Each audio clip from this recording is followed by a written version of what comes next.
The virtue of justice is a complex and important virtue for several reasons. One is that it applies to institutions and the political state as well as to individuals.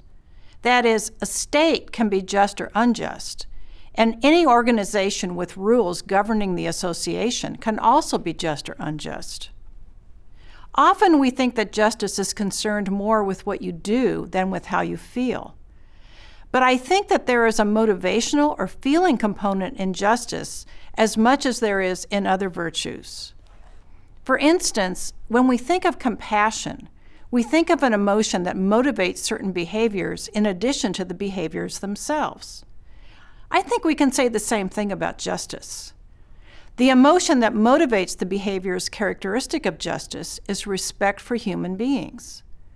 The reason we should treat people fairly and tell them the truth and not steal from them is that they deserve it as human beings. Respecting their status as human persons is the motivation for acting justly, and it is the motivation for laws that enforce just behavior.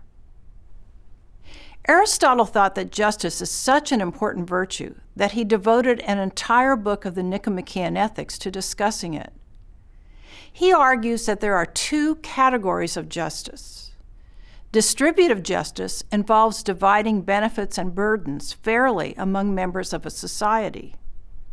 Corrective justice requires us to try to restore a fair balance among the persons in the society when it has been lost.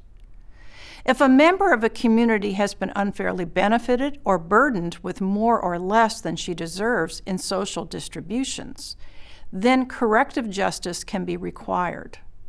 Judicial punishment and tort laws would be in this category. Aristotle thought that justice, like the other moral virtues, is a mean between extremes.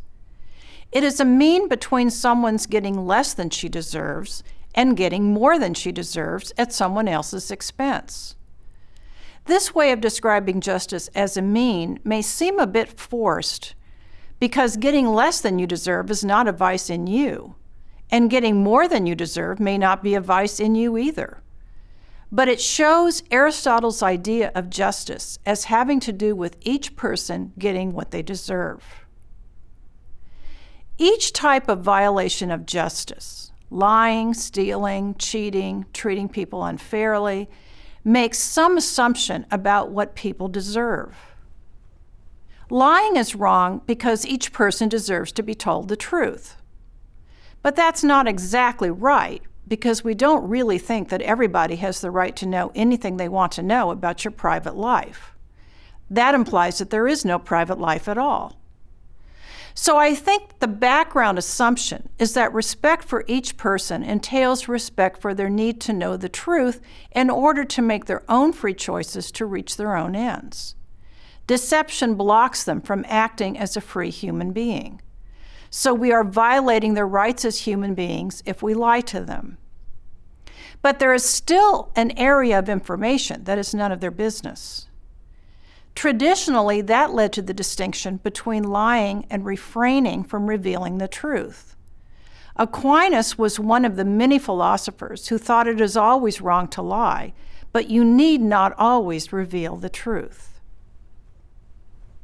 An example of the difference is a legend about Saint Athanasius in the 4th century, who was in hiding from the emperor.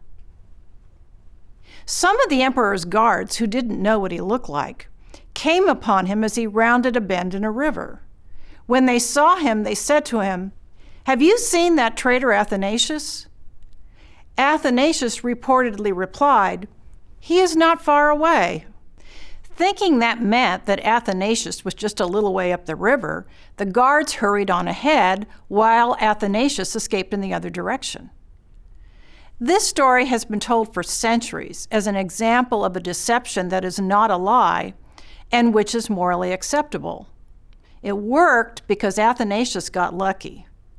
But it seems to me that Athanasius was unusually clever and the emperor's guards unusually stupid. What should he have done if he was not so quick-thinking and he was up against smarter guards? We might all agree that lying is wrong in general, but there might be some hard cases where we disagree. The wrongness of stealing also has a background assumption of what people deserve. It is assumed that private property exists and that each person deserves the property she owns.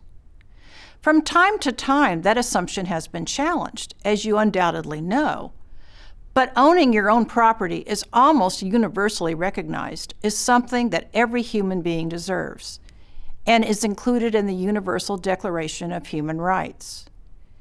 Even in those places where private ownership of land was not permitted, theft was still recognized as a crime, because the general principle of private ownership has rarely been denied. The only issue is how far it extends. Should there be private ownership of mineral rights?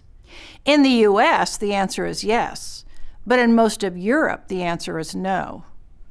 Private property includes intellectual property, recognized by most countries, but not all.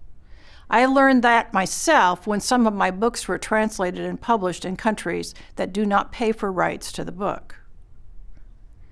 What is the background assumption in the wrongness of cheating? Cheating arises in a community with rules that govern the distribution of goods and burdens.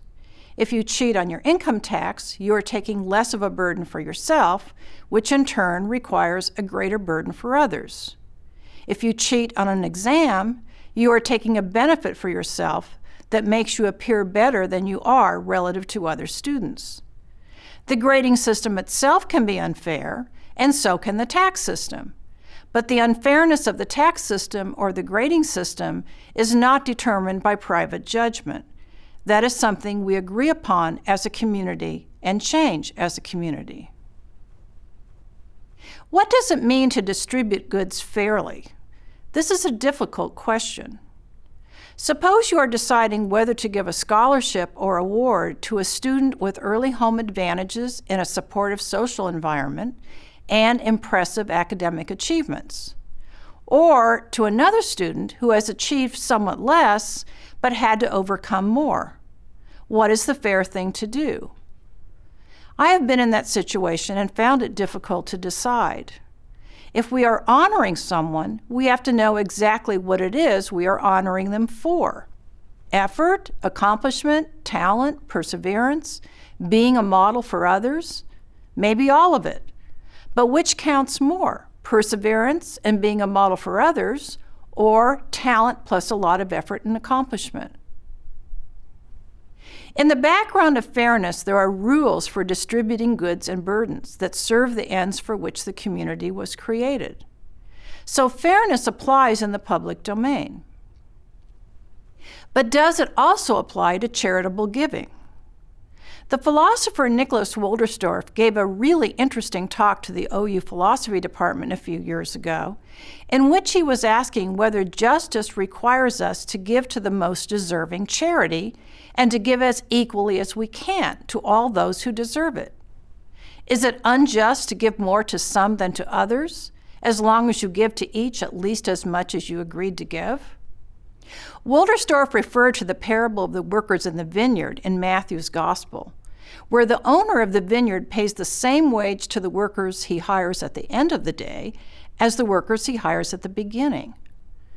The workers he hires at the beginning are given the agreed-upon daily wage, but the workers hired at the end of the day are given much more than they expected. The workers hired at the beginning of the day complain, but he asks them why they would complain just because he has been particularly generous to others. This parable is very familiar, but I mention it because I was surprised that some people in the audience thought that the vineyard owner acted unfairly. The story does not strike me that way at all, but it makes me wonder when fairness applies and when it doesn't. Surely we are not expected to treat everybody impartially all of the time. But we can imagine variations of the gospel parable that seem closer to being unfair. Suppose the federal government announces on April 20th that people who filed their income tax on the deadline day, April 15th, would get a tax break, but people who filed earlier would get no break at all. Do you react any differently to that situation? I think so, because a tax bonus is not a private transaction. It must follow the rules determined by law. But fairness does apply to many private transactions. What if an employer decides to give a bonus to some of her employees, but not others, where her personal favorites get the bonus and the others do not? How is that different from the workers in the vineyard? I don't know, but I hope to find out your reactions. Do people benefit from being just? Remember that this was the primary question in Plato's Republic. To answer it, Plato closely connected justice with the basic good of the human soul, which mirrors the good of the community. We have not yet talked about the connection between personal happiness and the thriving of the community in which we live. But I think that to really appreciate the importance of justice, we also need to understand civic virtue, the topic of a later lecture.